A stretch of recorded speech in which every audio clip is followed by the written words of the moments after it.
Hey everyone, we're heading into the Dreamspeakers Festival Society meet and greet. We're gonna make a stew, so let's go. Hey everyone, welcome back. Here we are today with Dreamspeakers Festival Society, and we are talking with Joyce and Christine. How are you both doing today? Very well.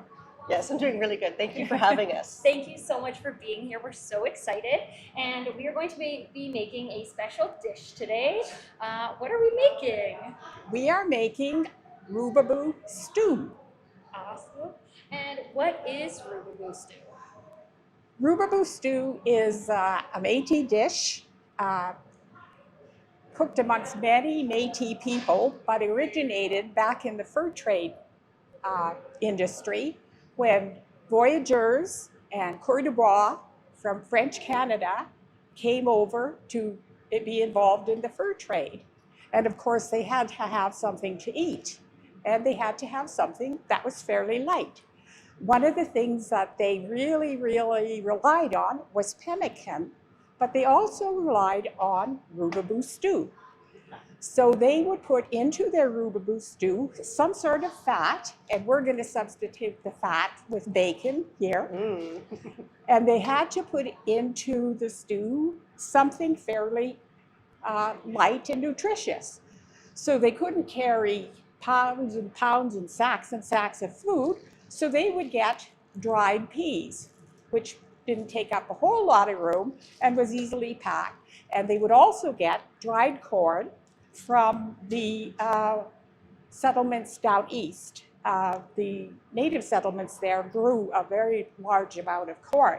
So they would have those, but you can also add today's vegetables. Like some people just put in carrots, potatoes, and turnips, but we're going to go back a little bit more traditionally. They would find onions on the trail because they grow in the prairies quite prolifically, as well as what you call the prairie turnip and other things like that. So they would dig those out. Voyageurs were legitimate licensed traders. The coureurs de bois were kind of a fringe gang, and they didn't really follow the rules. And they are the more adventuresome of the lot. And I think I descend from the coureurs de bois side. So having said that, I should mention roux is actually a French and Cajun term, and it is a thickening that you make by combining fat and flour. Now, today we take shortcuts. We just mix flour and some sort of liquid and pour it in the stew. But if you're going to make it really good, shrimp étouffée, you have to do the roux properly. So the Cajuns, as we know, came from Acadia, which was a French settlement. So that's how all of those things sort of knit together. Roux means thickening. Abou means soup in the Algonquin language. And the Algonquin language was from Quebec right across Ontario and across the prairies into Alberta. And so that term, abou, was pretty consistent across the realm. And as we know, Métis were in that area of Manitoba, Saskatchewan, and Alberta.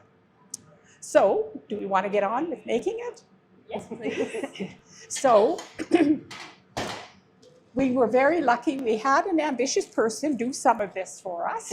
Isn't it true that having a little jar of bacon grease on your cookum's cupboard is so traditional? I was thinking about that just yesterday when I was making bacon. I was like, Grandma always used to have a little jar of the bacon grease for any use. In this one that we're doing, we'll put the thickener in last. So we'll just put all of this stuff in and stir it up and just let it cook. So that's all we have to do for now. Perfect. And we can let it cook. While it's cooking, would you folks mind just telling us a bit about yourselves? Sure. I am a Métis person from my Métis community is Gruard up in northern Alberta. There was a community next to it called Little Sweden, and my dad came up there And he found the most beautiful woman in Grouard and married her. And she was a Métis from Grouard, and they had come from all over, Fort Chip, Fort Vermilion, and they all ended up around Grouard because there was land and stuff there. But we also had, I have ancestors in the Métis community of Jasper House, and they all got together. My grandpa was born in St. Albert, and they ended up with us, half Swedish, half Métis, but Métis. And I'm Métis. My family, my Métis side comes from Kikino Métis settlement, and my grandmother was First Nations from Saddle Lake Cree Nation, and my grandfather, through his experiences both in the war and in similarly, getting to know the First Nations communities around Saddle Lake and whatnot, he became very aware of the inequities of livelihood. And he took all of his training from the military, from organizing unions, and he put his best foot forward back in 1967 and became the president of the Métis Nation of Alberta, Mr. Stan Daniels. And he was the president at various times through the 60s, 70s, and was running again actually in 83 when he passed away. But I have a very strong Métis, heritage and culture. My mom took up his mantle in the 80s and became the youngest and first female ever voted into the executive of the Métis Nation of Alberta. She was the vice president. So there's some big political shoes to fill, and certainly like what you said, Joyce, about always being a pot of stew. I remember at those old Métis assemblies when I was a child, and we'd all camp out. They used to be all camping, and they'd have the big assembly, in some sort of hockey rink or something like that. But outside in the fields would be all the camps, and Grandpa always used to have a big pot of stew going all the time through the night, because there'd be people who'd come, and they'd come to talk about their political needs and their community's needs, and that was always a really beautiful part of what I remembered about the Métis assemblies, was that hospitality that you mentioned, that social aspect. And now even when I go camping with my friends, they always know on that third day I'm going to make a big pot of stew, and everyone's going to have some stew to eat. That's so sweet. And what other traditions do you have or hope to pass on? For me, it's about the music, like there isn't an Aboriginal family that I know of that doesn't have music in their lives in some ways. And I've been involved in the arts community for over 45 years. And that's one of the things that I've learned, especially working in Indigenous arts, is that Indigenous artists are multifaceted. There's always going to be music, storytelling. Like some of the storytelling is just like amazing, beautiful, consummate craftsmanship of how to tell a tale. One of the things that I love that we're making a Rubaboo Stew with you today is that one of the first festivals that I ever produced, not the first, but one of the first, is the Rubaboo Arts Festival. And I had it ran for 1 year, and then the Workshop West Playwrights Theatre started it, and they asked Indigenous people to take it over because it's an Indigenous arts festival. So I said, yes, for sure. And we ended up having to go back and why did you call it Rubaboo? Like, it's an arts festival. Like, I've actually met some people who think it's a cooking festival. I'm like, it's not a cooking festival.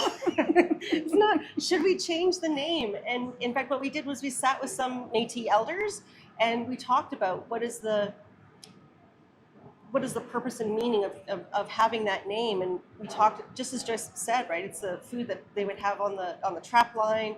And it was not only the food that you would have maybe in February in the darkest, coldest winter hours, but it's the food that not only feeds you physically, but feeds your spirit. That you will see the spring come, that you will last on the trail. And for us, that's what the arts are. It's the food that feeds our spirit. It's the music, the theater, the dance, the storytelling, the craftsmanship, the community, all of those good things that all go into that sacred pot of stew. So that's really meaningful to me. And I know from my own Métis heritage, the moments where I remember my grandparents and that hospitality is something that I'm trying to bring, passed down to my children. I have a son who's just going to be 18 this year, and he almost every year at school when they cover something in social studies, he puts on, his Métis sash. He wears a ribbon shirt to school, and he will bring artifacts to share, like show and tell, his drum, what he knows about the culture, and he has a great opportunity to share that with his classmates. And what I love is that it's something that I can see that he has some pride in. And it was actually something I remember my grandfather saying that you're a proud Métis is, it's redundant. If you're a Métis, you are proud. Yeah. It's not loud. In the days when I was raised, which is almost 80 years ago now, they didn't call people Métis. We were known as breeds. They called us breeds, which was a derogatory term. But my father, the Swedish guy, he was such a historian, and he read up on everything. And he taught us all about the Métis and, the Louis Riel resistance, and talked about everything that happened. So when we would go to school, and they'd be talking about this history, and we'd be on the wrong side because we're defending it, right? Because of what my father taught us. And it was quite different back then. So, yeah, it was a fair amount more of discrimination, I think, than now. Some of the things that you see now, like ribbon skirts, you didn't see a lot of back then. The Métis sash, which is a big symbol of being a Métis that they wear. I only saw one old guy wear one, and it was the dirtiest thing around, and he used it for everything. Yeah. which they're supposed to use it for everything. Yeah, and that's the cool thing about the Métis sash is it's not just a beautiful, colorful thing that people would wear to denote their identity, but it was a tool that they used all the time. And once you start to look at it as a tool, you go, oh, how do we get by in modern days without wearing our sashes all the time? Yeah, well, they'd carry that sack of corn and peas in that Métis sash over their shoulder, put it in a sash and carry it. So that's exactly what it was. Now they don't use it that way, but it's a very powerful symbol of the Métis. Ingenuity, for sure. Yeah. And so both of you are involved in the Dreamspeakers Festival Society. What was the inspiration in starting Dreamspeakers? Oh, well, in the way back machine, I know that when in the 80s, the first Indigenous theater company was created in Toronto, Native Earth Performing Arts. It's still in existence today, still going strong. One of the founders of that was Thompson Highway, who's a playwright. And he prophesized that once they had established one, that there would be, the country would be sparkled with all sorts of Indigenous arts. It took a bit of that going, but I think that had a lot of, that spark drove a lot of other people. And at the time in the 80s, there was, for lack of a better word, like a renaissance of Indigenous filmmaking and producing. And in Edmonton, and specifically in Alberta, we have for a long time been a key place to do filmmaking. Even if you're from United States, a lot of productions would come here, and there were more and more actors, more and more directors, and Dreamspeakers had an opportunity to celebrate those works. In the early 80s, the American Film Institute in San Francisco started the first Indigenous Film Festival. And then we came up and we're like, that's a great idea, let's do that. And so that's kind of where the impetus came. What they wanted to do was to have that same opportunity to recognize and acknowledge the good work of Indigenous artists. And then of course to celebrate and appreciate as well. Should say where the Dreamspeakers name came from. Oh, that's a great one. Okay, so wonderful name for our organization and our film festival. It came about, there was an Inuk filmmaker, Raymond Yakalayak, who came down to get his training, to do filmmaking. And when he went back up north to tell, his community what he'd been doing, and he was speaking with his, old people, and they didn't have a word for filmmaking in their language. And as he was describing to them what he was doing, they said, oh, it sounds like you're dream talking. You're taking your dreams and you're talking them into reality. And so we thought that was a brilliant name for the festival. And we said, yes, we are dream speakers. So we are making our dreams come true. We are excited by other people's dreams, and we are making them into reality. And like I said, celebrating them as much as we can. I love that. That's such a, wow, that's incredible. So our whole mission has just evolved down to a simple phrase, which is to amplify Indigenous storytellers. What could folks expect if they were to come to the Dreamspeakers Festival? Well, first of all, great art. One of the sort of modus operandi that we engage in whenever we're presenting a work, whether it's film or what have you, we try to take a holistic approach. So if we're doing a film festival, we'll have our festival at a theater, you know, but we also look for unique site-specific screening opportunities. So whether that could be, we have done screenings in our alleyway, you know, and we have done screenings in various different places where it's meant to like create an intimacy, create a unique viewing opportunity. We find that, you know, there's definitely things we can do to emulate like that Hollywood glamour, have a red carpet. I think there's a little bit of excitement like that. But we also really try to have something for the artists themselves, whether they are workshops, artistic workshops, you know, perhaps, and for myself, our programmer, director of programming, Aretha Greatrix, she's not only programming our film festival, she's a filmmaker herself. And in the last several years, she's also been increasing her footprint in the Indigenous gaming community and pushing some of those boundaries, like with Twitch, that they have like Indigenous Awareness Day or month, that they're aware that so many gamers are Indigenous, that there's more platforms for them to not only have access to, but feel that they're safe environments, and they can add their own storytelling, whether they are developing, you know, games and stuff like that. We've looked at how do we were always about, you know, recorded film and media, radio and things like that, but the very technology has changed in the last 30 years, and people have access to making films on their phones, you know. And so we actually had a previous board of director, Arsène Buffin, fantastic photographer, amazing gentleman himself, and he said, you know, maybe you should do something with all the people doing those TikToks, you know. And my first impetus was, oh, I don't think TikTok needs us. But then I realized it's not about whether TikTok needs us, or it's about how are we celebrating Indigenous content creators and recognizing them and doing what we can to increase that community and, you know, have opportunities to dialogue, you know, where those are entirely different variables. I'm not a gamer or content creator myself in terms of, you know, online content, but I've learned so much when we've invited, you know, really amazing influencers, and so we have our workshops, but we also really try to have like good panel discussions. And my favorite is community dialogues, where we can actually say, you know, you don't always need to hear from the experts and the artists, but also what do you as a community member think about youth training, you know, training for youth, or where do you think, like right now we have very much on a lot of people's minds and hearts and tongues is the identity scandals, the pretendians, and we are charged as an organization that recognizes Indigenous creativity. How are we identifying people as Indigenous? How are we making the call out to filmmakers?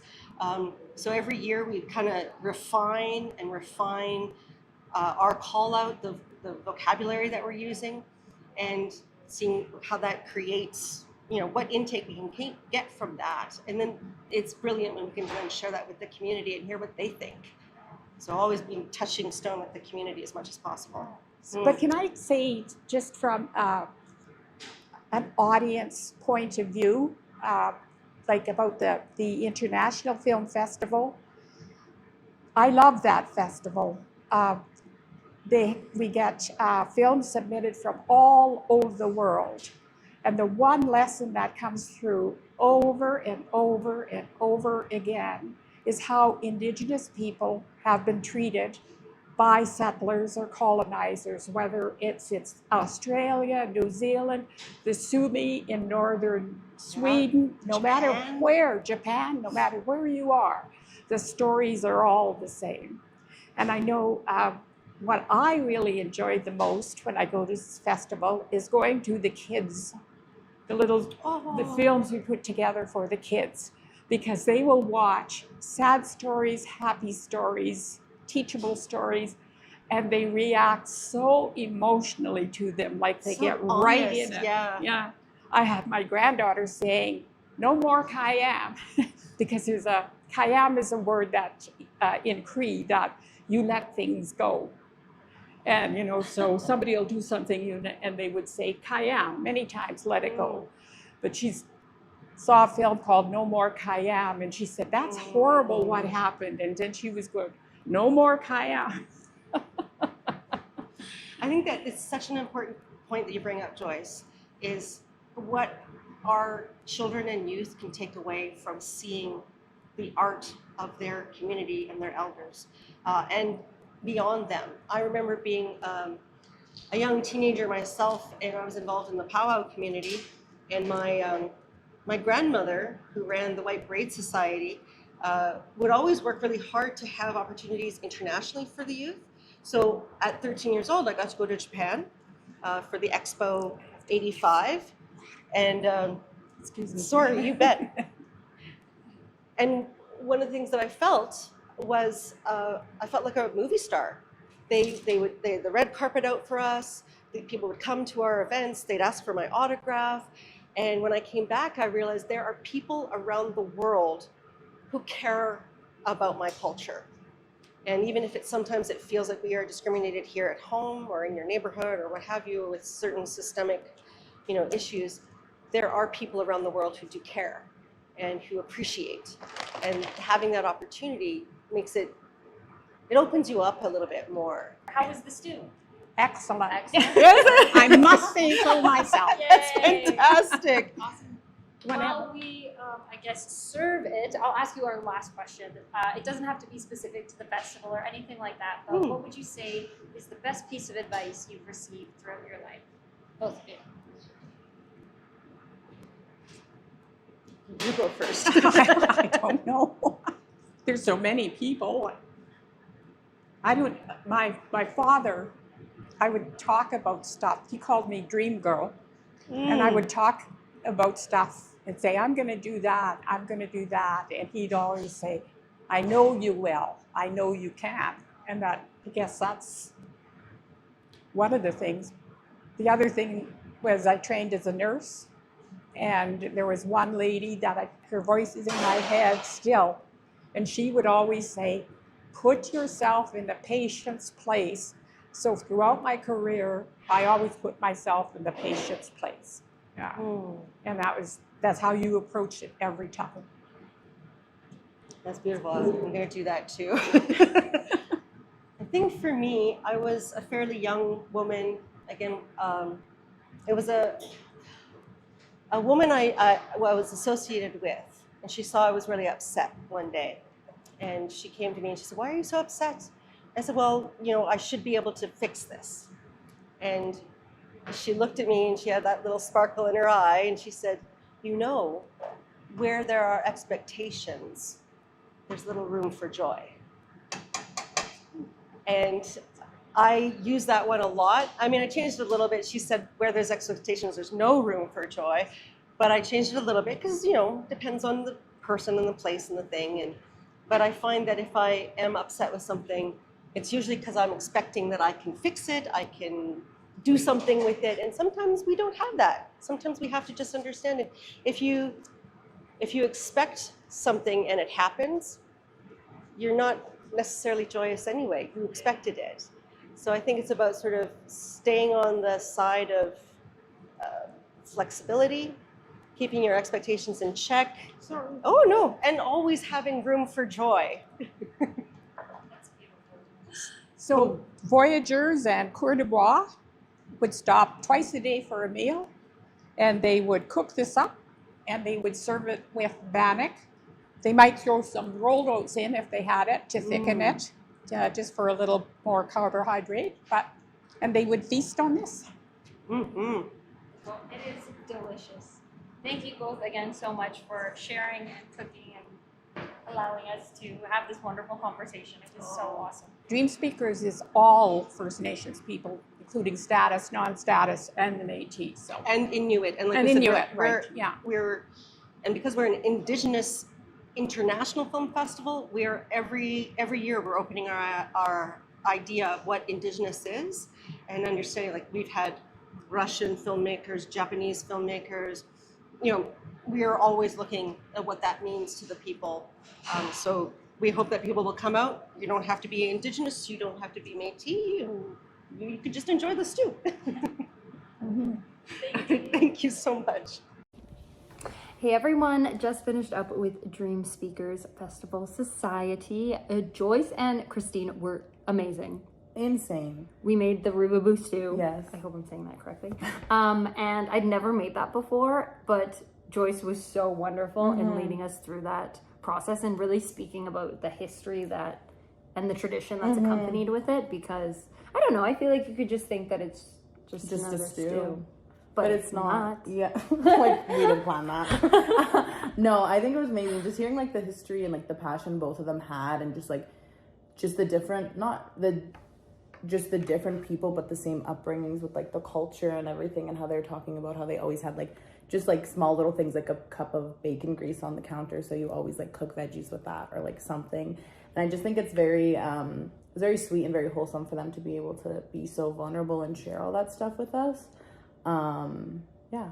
I think it's also really cool too, just adding on to that, of how much deeper the culture goes for the Indigenous peoples and everything like that, because in school, we're taught a very, no offense Canada, but like kind of offense, we're taught a very basic level of like, and like I mentioned the one thing that had stuck with me, but it's like there's so much more than that. And that idea of a gift is better when you share it with other people, like that was so cute. I'm like, it's such a great way to look at things too, because I mean, it does get better when you share with people, because then you have like those conversations and you create that community and like have those memories and exactly. And it's so heartwarming, and I just loved talking with them, and I'm excited for the Dreamspeakers International Film Festival when it comes around, because I'll be sure to go check it out, as well as the art festival, the Rubaboo Art Festival, because that's also really cool. And there's so much great work